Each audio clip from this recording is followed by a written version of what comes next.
Well, I've been waiting for the warmer temperatures to come and hang out for a while, and it seems this week they're going to do that. It's 88 degrees Fahrenheit this afternoon, which is 31 degrees Celsius, and the perfect afternoon to take a look at how I've got my porch set up this year. So, join me with a tasty beverage of your choice close to hand while we take a tour of the porch.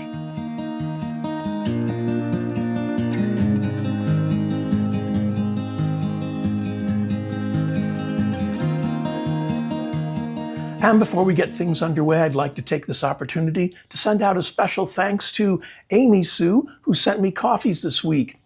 All of your contributions, no matter how large or small, go a long way in helping to keep me in Hoya and Dischidia technology infrastructure and all the things necessary to make these videos possible. So I thank you all very much for your generous support. I don't know if I can find my way out.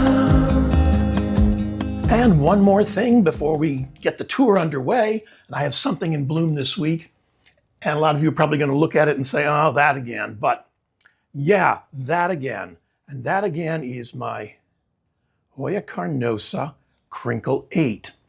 And I will get some nice close-ups of the blooms that I'll drop in on the side. I know you've heard me rave about this plant so much, but this may be the third time it's bloomed since the beginning of the year. It's just doing really well.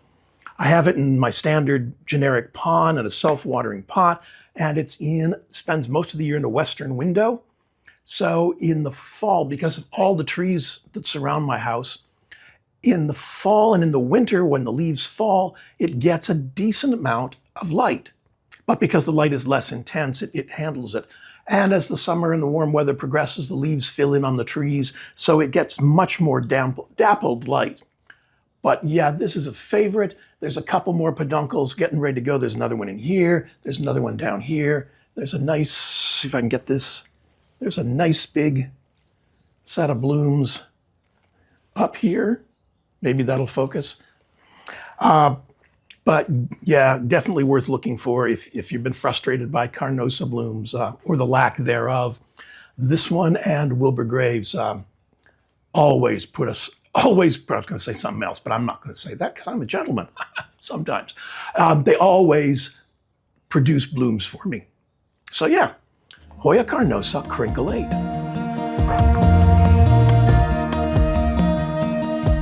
So several people have asked me if I could talk about my porch setup. So I'm happy to do that. It's one of my favorite rooms in the house. And I know I am very fortunate to have this kind of a room attached to my house.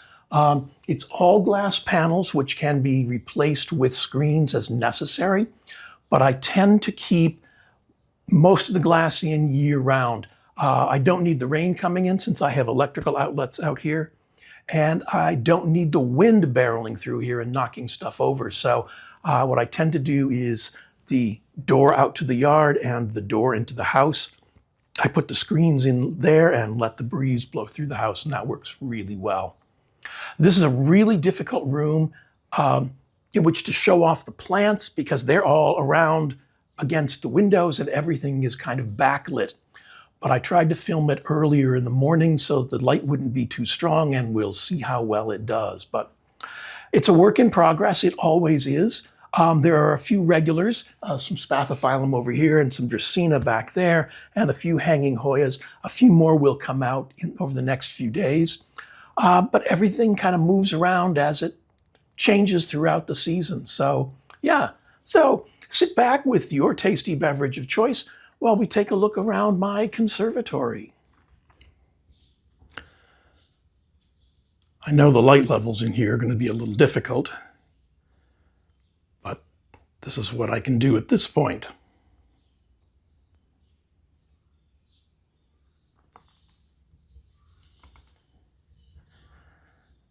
And this direction is due north.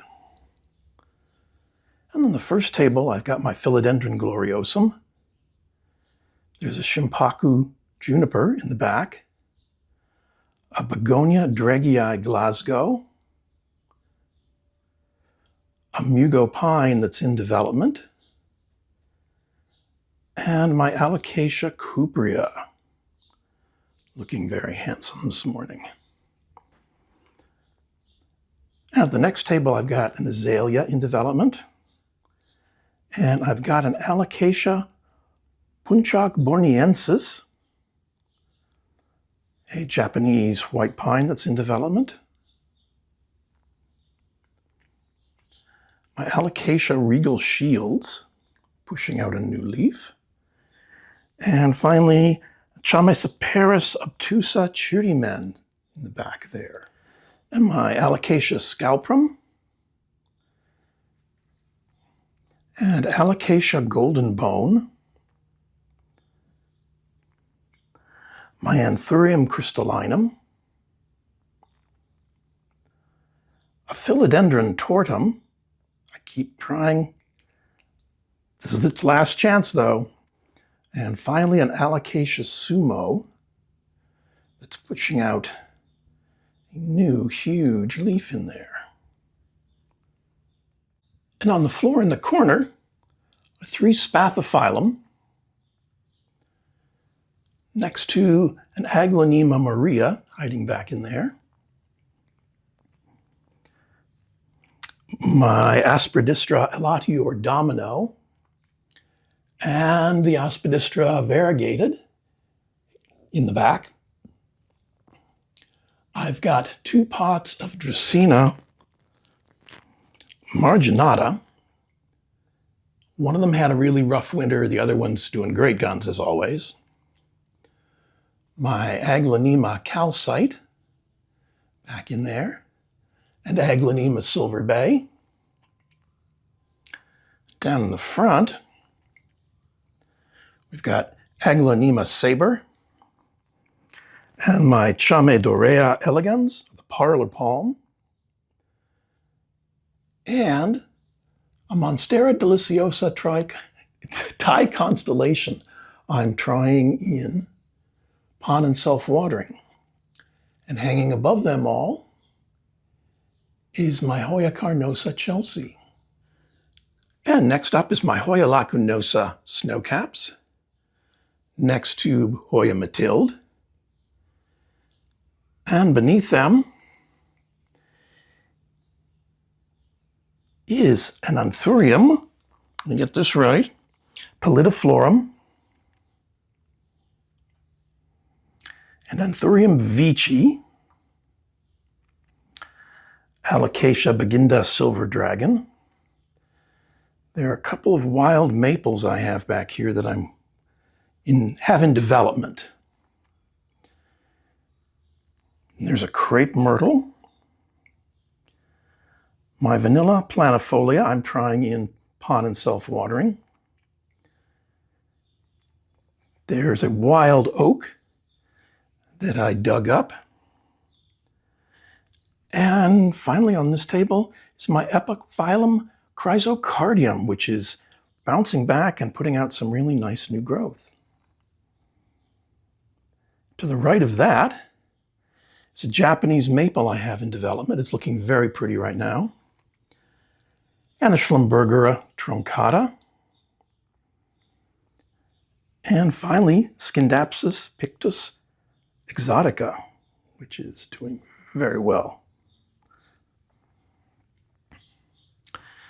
And continuing around the room is my aeschynanthus longicollis black pagoda and an Epiphyllum oxypetalum, my Nepenthes black miracle,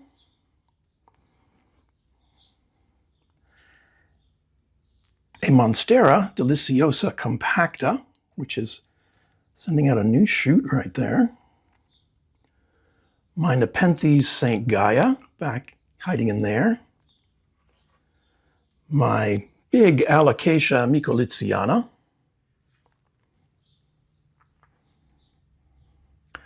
I'm trying a couple Caladium for the first time. I'm waiting for the first ones to sprout. And here's my Anthurium vitarifolium, those long strapping leaves. I'm really enjoying that. And there's another Caladium. I'm waiting for sprout. And my Stephania Pieri, looking really, really pretty. And finally, hanging above all that He's my other Hoya carnosa, Wilbur Graves. And I'm growing this one as a trailing plant. And in all that, I forgot to mention one that spends a lot of time out here, and that's my Dracaena circulosa. That usually lives here on the porch, on the table on the porch, so it gets a lot of bright indirect light throughout the course of the day. And this is one of the ones that made me learn about what actual plant names are. Because I bought this, it was labeled as Japanese Bamboo Florida Beauty. And it's not from Japan, and it's not bamboo, it's a Dracaena, so it's related to the tall boys in the back here and a couple others that live in the living room. But yeah, I've always had one of these. I'm always gonna have one of these. It's just a great little plant, and I forgot to mention it in the tour. So that's what I've got going on right now. As I showed, there's a couple things, a couple caladiums that I'm trying out. If you haven't seen Kaylee Ellen, she did a program about caladiums, and I thought, I need to try some of that, especially since the bulbs are very, very inexpensive. So yeah, I've got a couple more of those going. I'm gonna wait another 4 or 5 days and start another 1 or 2.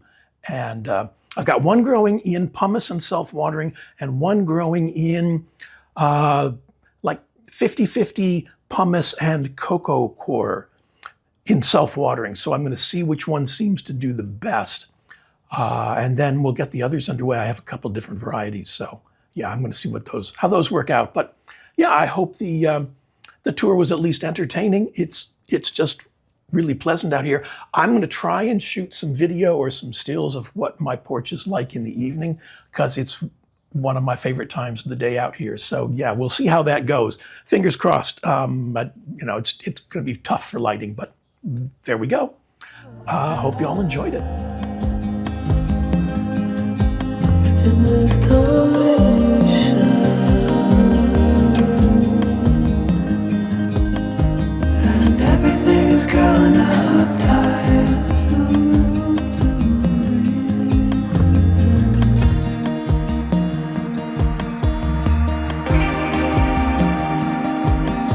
and nobody is watching at night. And one of the most frequent comments I got from last week's video, and that's where the questions come from. So there's similar questions, one from Amber Schmidt 278 and another from Prue Alexis.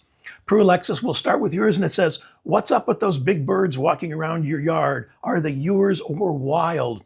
And from Amber Schmidt, think we all love the turkeys. Are they pests or friends in the garden? So, and I'm just seeing the male walk through now, so he probably walked through the back in just a little bit ago. We've had wild turkeys around here for the last maybe 10 years.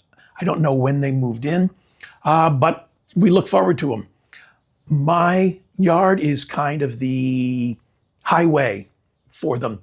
I usually have a fountain over here, a bird bath, solar-powered bird bath that they stop by and visit, and my neighbor puts out seed for the birds. She loves watching the birds, and so she started adding some corn for the turkeys.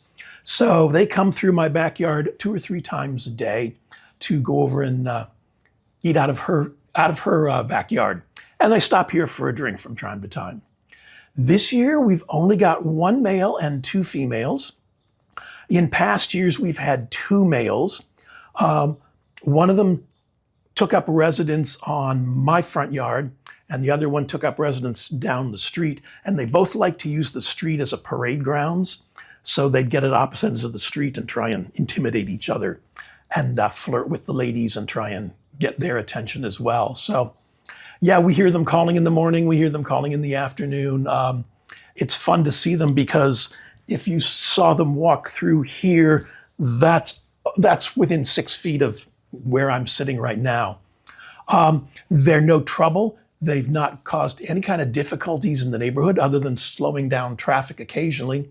And people just kind of like chill and hang out and wait till they get done.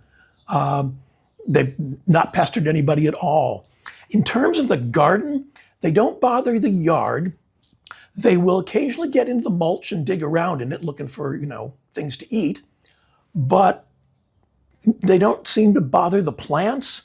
and they don't tear anything up too much. So yeah, it's just great. For living in a decidedly suburban area, I've got a lot of wildlife here. We see coyotes, we see foxes, we see hedgehogs, we see hawks, because the hawks come and hang out and go for the birds at the feeder next door. All kinds of stuff. So yeah, for being in the suburbs, that's kind of neat. And I love seeing the turkeys come by every day. So yeah, that's what's up with the turkeys.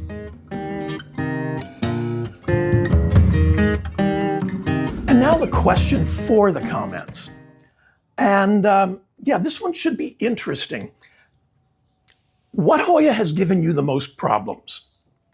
And Hoya, I'm using that broad umbrella term the way I do. But it can be specifically a Hoya. Which one has given you the most problems? And it's me, so I have two. The first one is my Hoya undulata. I can't say my Hoya undulata because I don't have it anymore. It did so well. It was so pretty. I was so pleased and excited. And then I did something wrong, or it got depressed. And it was just a quick, well, it was like 2 to 3 weeks watching it die. And I couldn't figure out what was wrong with it. And I checked for everything. And I had it growing in pond and self-watering. It was doing so well. I flushed the roots. I don't know. But it just did a really quick death spiral. And I've been reluctant to go back and try it again quite yet. The other one that gave me fits and starts was a slightly different species. It's a Papua Hoya. And I tried cuttings a couple times, but it strikes me as being, that one in particular, being somewhat delicate. And it did not like the shipment, did not like shipping. And I was getting cuttings. So unrooted cuttings, and they didn't do well at all. So I recently talked to my folks at North Austin, and I got a rooted cutting, and it seems to have shipped really well. I have it not in complete isolation, but in pretty good isolation. It came with some buds on it, but they didn't last long. I was surprised the blossoms stayed on as long as they did. But I have hopes for this one. So let's say it's not giving me, it has given me the most trouble. I'm got my fingers crossed for the future. So yeah, let me know in the comments below which ones have given you trouble. And as always, I want to thank you for choosing to spend a little bit of your time with me this week's end. Please remember the thumbs up like button, the subscribe button, the notification bell, and if you're on a mobile device when you've finished watching and adding a comment, if you could click on that hype button. All of those things go toward affecting the YouTube algorithm so that it believes that my channel is popular and will recommend my channel to other people when they search for things like Hoya and Dischidia houseplants and rare plants. So all that's really helpful. It's how you can help the channel grow. A lot of the products that you've seen me use are available through my Amazon storefront. There's a link in the description below, or you can scan this QR code with the camera app on your phone and visit the storefront that way. I receive a small commission on the sales of items from the storefront, but they don't increase your price whatsoever. And it's another way of supporting the channel by buying things that you might buy on that site anyway. If you're in the market for grow lights, I have a relationship with Sansi. And if you use the link in the description to visit their website or scan this QR code with the photo app on your phone, you can visit their site. And using this discount code at checkout will get you 30% off the items you find there. I've been really happy with my Sansi grow lights. They've done really well. I find them appropriately priced. And I'm in the market for another one because I want that from my living room in the winter. I think it needs a little bit more light in there. So yeah, I receive a commission on the sales of things from the Sansi site, and it's another great way of supporting the channel. If you'd like to support the channel directly, there's a QR code here that you can scan with the camera app on your phone. And there's a link in the description as well. So that's a way of sending me a contribution. You can also use the thanks button down here, and YouTube handles everything for the thanks button. I'm going to put some more videos over here on the side, as I usually try and do, things that might be at least entertaining, if not helpful. And please enjoy the rest of your week's end.